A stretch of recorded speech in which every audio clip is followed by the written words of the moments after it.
Good evening and thanks for joining us. This is NTD Business. I'm Paul Graney. Secret documents show the world's biggest banks may be laundering money for criminals and terrorists. We have details and analysis. The Department of Justice says 3 cities are allowing anarchy, violence and destruction of property. The designation could affect their federal funding.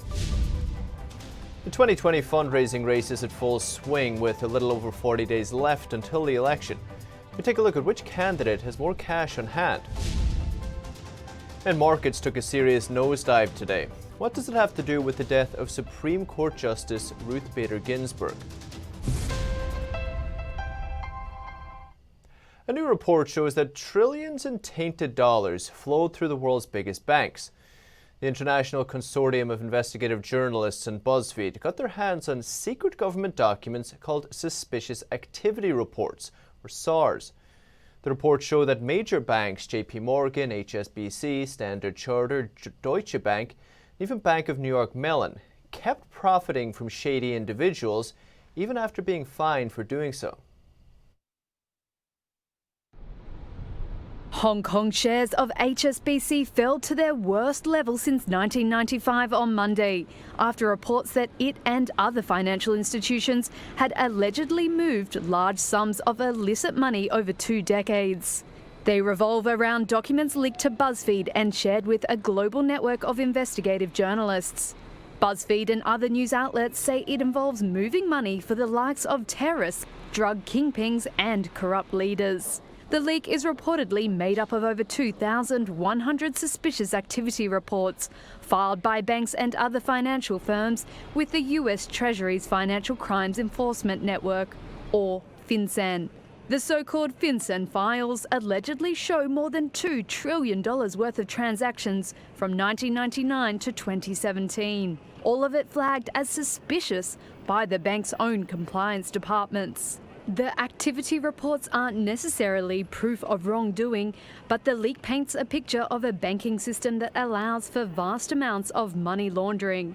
Among the alleged activity are funds handled by JP Morgan for potentially corrupt individuals and companies in Venezuela, money from an investment scam or Ponzi scheme moving through HSBC, and money linked to a Ukrainian billionaire processed by Deutsche Bank. 5 global banks appeared the most in the documents: HSBC, JP Morgan, Deutsche Bank, Standard Chartered and Bank of New York Mellon. In a statement to Reuters, HSBC said the information was, quote, historical, and that as of 2012, quote, HSBC embarked on a multi-year journey to overhaul its ability to combat financial crime. Deutsche Bank also called the reports, quote, historic issues, and that the bank had, quote, devoted significant resources to strengthening their controls. Standard Chartered and JP Morgan both said they took the issue of fighting financial crime seriously, while BNY Mellon said it fully complies with laws and regulations. And I talked to Tom Cardamone about it earlier. He's the CEO of Global Financial Integrity. I asked him what's most significant about this drop. It's the fact that certain banks file SARs about the same companies over and over and over again, but continue to do business with those companies. So they think that there's enough going wrong with a particular transaction or something that isn't quite right with a series of transactions that they think they're required, it raises to the level that will require them to file a SAR, but they still don't shut off the business. So that's one part of it, is the banks don't shut down the business. And on the other end, the government, for whatever reason, perhaps it's inundated with SARs. They get 2 million a year. That's a tiny agency given the magnitude of the problem. And maybe the government missed it, or maybe they were in the midst of investigations and just weren't able to compile enough evidence. But that is the main thing that strikes me with this new ICIJ report, is that over and over and over, numerous banks file SARs and very little happens.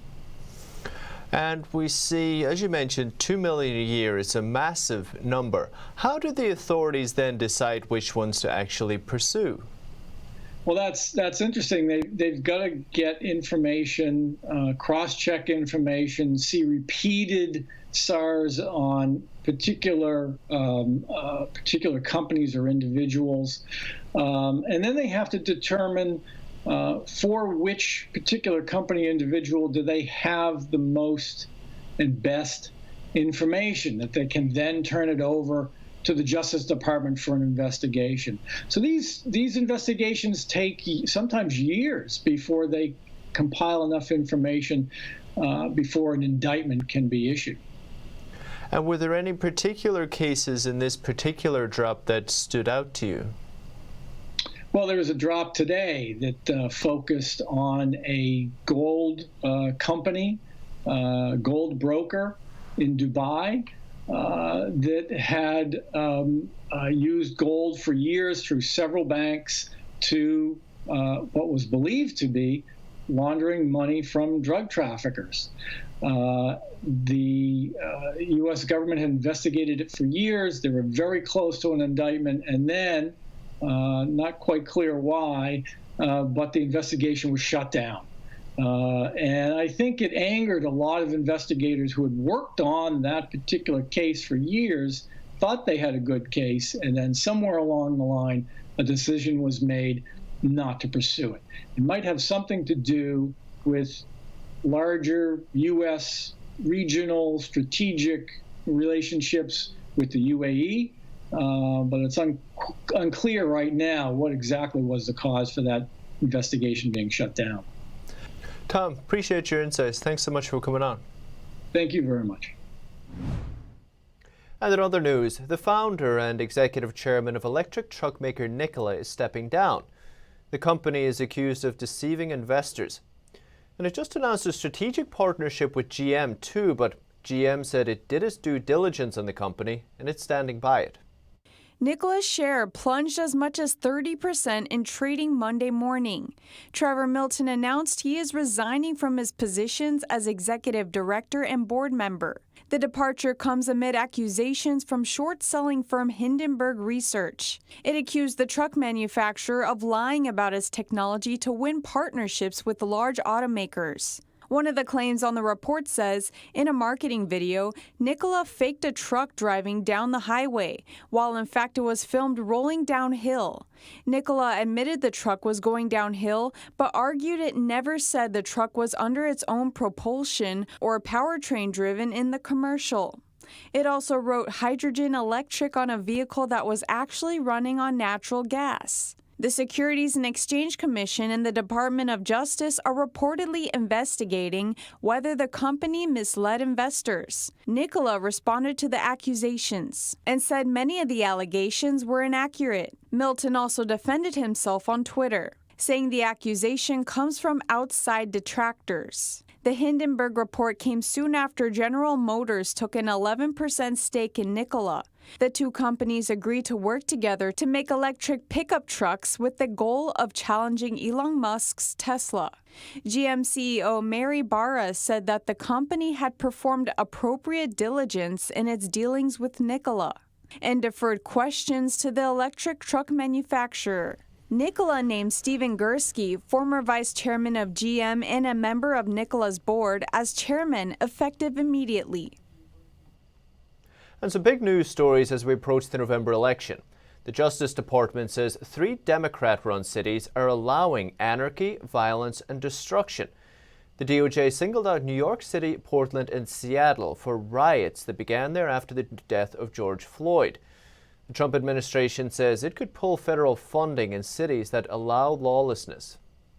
The DOJ says all 3 cities experienced spikes in crime, protest-related violence and destruction, and the stifling of law enforcement. Attorney General William Barr says these cities are not using their federal tax dollars to keep citizens safe. The report says New York and Portland both cut police budgets in the midst of rising violence, and all 3 cities rejected federal law enforcement support. Barr says that he hopes these cities can turn things around and become serious about the safety of citizens. New York City Mayor Bill de Blasio responded by saying the criticism is all about politics and is a move designed to appeal to Trump's base. But the DOJ says shootings in New York City increased 177% in July and 166% in August from the same times a year ago, and that the city cut $1 billion from the police budget. The DOJ report is a response to President Trump's memo earlier this month about reviewing federal funding to state and local governments that permit lawlessness. It says taxpayer money is being wasted when it goes to places like these, and that it's not fair to taxpayers. And the 2020 fundraising battle rages on. The Biden campaign's digital director says their team enters September with $141 million more than the Trump campaign. But Republicans have raised more over the entire election cycle. Biden's team announced Sunday that their candidate's campaign, along with the DNC and joint fundraising committees, entered September with $466 million cash on hand. The Trump campaign's director of communications wrote on Twitter earlier, saying, 45 days out, Team Trump is in strong position. Combined with GOP, will show $325 million cash on hand. In the whole 2020 election cycle, between January 2019 and August 2020, Trump has raised around $1.3 billion, blowing past their $1 billion campaign goal. Biden fundraising efforts, meanwhile, have brought in around $990 million in total. The amount of cash available to the respective campaigns becomes more important as Election Day approaches, as the campaigns focus more on swing states, ads, and voter outreach. Trump recently said that if he has to, he would use some of his own money to boost his re-election effort. The New Epoch Times poll shows that voters in Rust Belt states support more stimulus checks and a COVID-19 vaccine, but not a vaccine mandate. Registered voters and likely voters in Iowa, Michigan, Minnesota, Ohio, Pennsylvania, and Wisconsin supported proposals for virus-related economic relief. The most popular was additional loans to small businesses, with 77.2% for and 11.7% against. Second most popular was more stimulus checks, with 75.2% for and 13.9% against. Extending the eviction ban was also popular, with 71.7% for and 16.6% against. The least popular was additional unemployment benefits, with 64.5% for and 23.6% against. As for the COVID-19 vaccine, 47.2% said they would get it if and when it's available for free. 26.1% said they wouldn't get it. About the same amount said they opposed a federal mandate requiring all Americans to get the vaccine. 46.9% were against it, while 34% were for it. The federal government doesn't seem to be pushing for mandatory vaccination. Any such plan would likely come at the state level, but it would likely face a lower constitutional hurdle. And in market news, Wall Street tumbled today. Concerns about new lockdowns in Europe hit investor confidence, as did news of potential delays in the next virus aid package. Among the largest gainers, though, on the Nasdaq was Zoom Video Communications. Its share price rose on the prospect of fresh lockdowns would spur greater use of the product. And following the controversy and the plunging of Nikola stock, General Motors also slipped. The Dow fell nearly 510 points, or 1.84%. S&P 500 lost over 38 points, or 1.16%. And the Nasdaq dropped over 14 points, or 0.13%. And after the passing of Supreme Court Justice Ruth Bader Ginsburg, asked Lance Roberts if the markets are reacting to the upcoming political turmoil. He's Chief Investment Strategist at Real Investment Advice. We talked about this past weekend's newsletter in particular is, don't let your politics affect your investing, because historically what we find out is politics actually has very little to do with the market. Markets tend to run on a variety of other issues that are specific to the stock market. Economic growth, of course, earnings growth, those are the things. And generally, as we know that, when politicians are running for office, they're going to promise a lot of things, right? And most of those things never come to fruition because, you have and particularly this case when you have a very divided Congress, right? The right and the left are more divided now than ever before. So when it comes to the Supreme Court and the death of Supreme Court Justice Ginsburg, why that's important to the market is not about the fact that who's going to get nominated to take her place. That's really not that important. What's important and what the markets are struggling with at this point is that this is going to delay and potentially remove any possibility of further fiscal support coming in from the White House before the election. The Federal Reserve, importantly, last week when they had their FOMC meeting, they said, look, we need more fiscal support from Washington. There's a reason for that.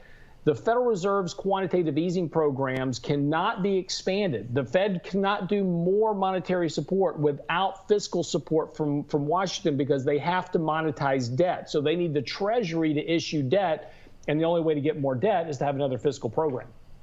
And do you think we'll see it this side of the election, or it's probably impossible at this stage, right?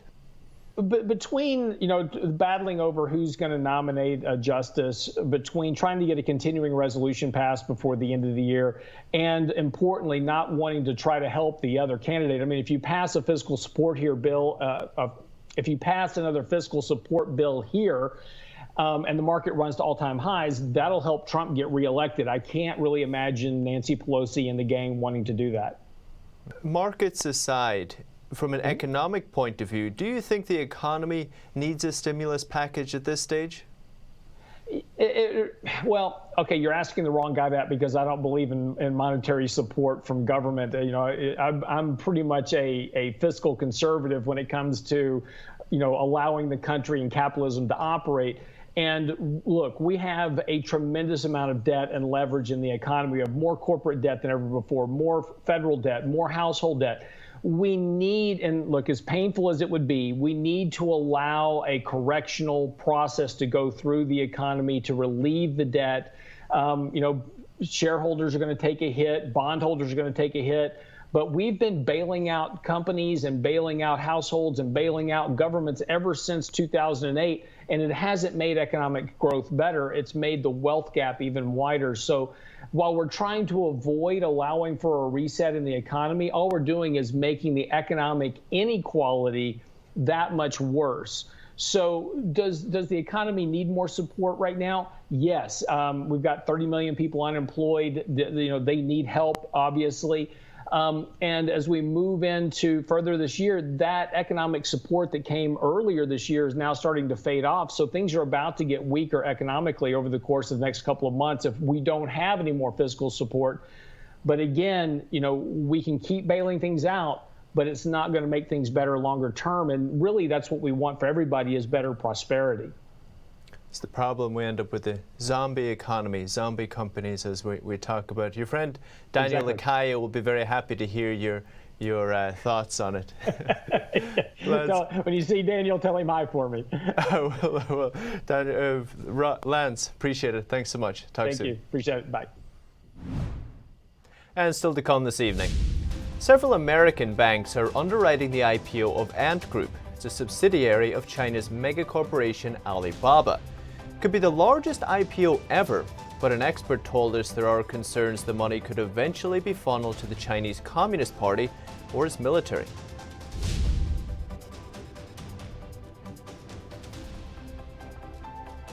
And the Chinese regime sets up a system to blacklist companies it deems unreliable. We hear from an expert on what this could mean for China's economy after the break.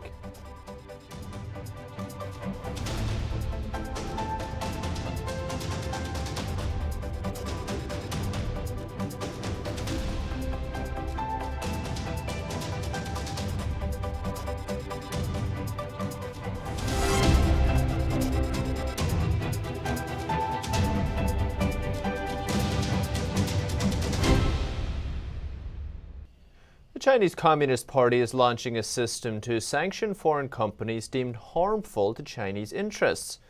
China's Commerce Ministry says it will target foreign firms that endanger China's sovereignty and security.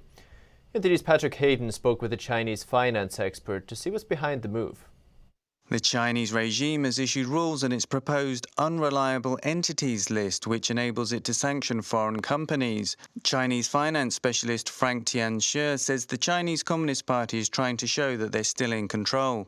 But if you look at the Chinese list, it's kind of ironic. It's just insane, because they really want to do business with America. They want those American companies either sell their technology to China, or have the production or have the products sold in China. The move comes one day after the US announced it would ban TikTok and WeChat. He thinks that we shouldn't underestimate the scale of what's going on as tensions rise. The Chinese economy is really in trouble, deep water right now. So they need everything. They need the American market, and they need American technology, and they need foreign capital.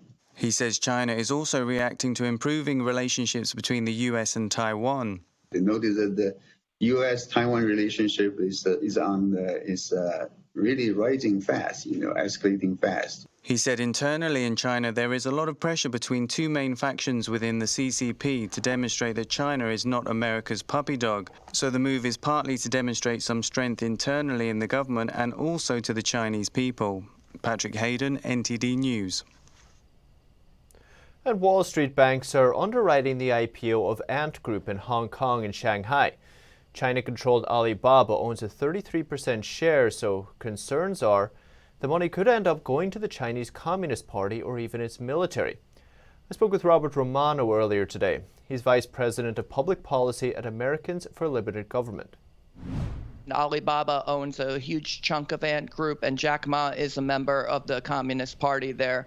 And I believe that these state-owned and or operated companies, this is why the U.S. government is divesting federal employee pensions from China state-owned, non-transparent companies, because the money can flow into these companies on the IPO, but it's going to come out the back end, and it could be supporting the party or it could be supporting the military there and the crackdown in Hong Kong. I think that doing the IPO in Hong Kong, it serves to legitimize what's going on over there, where China's violating the treaty that should not have turned Hong Kong fully over to China until 2047. I completely agree, and it was after they introduced this law they started to focus a lot more on Hong Kong for these types of IPOs as well. And of course, it's not just American banks who will be involved in this. There's probably a lot of the money will come from American investors as well. And will these shareholders and future shareholders in Ant Group, will they have a say where the money goes or what it will be spent on? Well, if you invest in the Ant Group IPO on the Hong Kong side of it, it's going to go to pay off whoever is selling those shares on the IPO. And that's probably going to be a big chunk of Alibaba. And as I mentioned, that's controlled by the Chinese Communist Party. So the money's going to flow directly into that. So no, they're not going to have an opportunity to say where their money goes after that. You're giving the money to China. At a time when the CCP are looking for all the dollars they can get their hands on. Robert, really appreciate it. Thanks so much for coming on. Have a good day. And coming up, conflicting statements about who will control TikTok under the new Oracle deal. President Trump says he won't approve it if China's ByteDance maintains any control. More on that after the break.